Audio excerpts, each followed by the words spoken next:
Baei Chapá. Mi nombre es David Galeano Olivera, soy el director del Ateneo de Lengua y Cultura Guaraní y en esta fecha tan especial nosotros nos sumamos también a la feliz recordación de una mujer extraordinaria, una artista con letras mayúsculas que honró a nuestro país. Recorrió el Paraguay a lo largo y a lo ancho llevando su arte nada más y nada menos que con su marido en una interminable travesía cultural que tenían la costumbre de realizar con don Roy Segovia.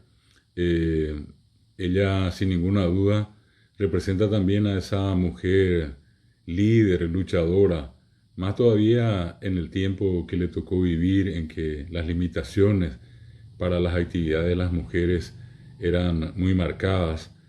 Chorita Royce fue la excepción. Ella fue y brilló, repito, en todos los ámbitos donde le cupo actuar. Beteille Hechacoa, Tuixaba, Pecuñacara, Iguazupe, Eteitereimba, Eponao, Yapoa, Coñanenetares, Ñande Purajei, Apeñan de Purajei, Purajei Guaranime, Va Tuixabeba, Jajoga Guape, Jajuca Yeir, Miñanemba Eva, Julia, Irene Estela, a Francisca, a Inaña Moñaré, a Abeija de Cuera, Oja Picuejo, y Chorita, a Itúa Royce, era Picueré.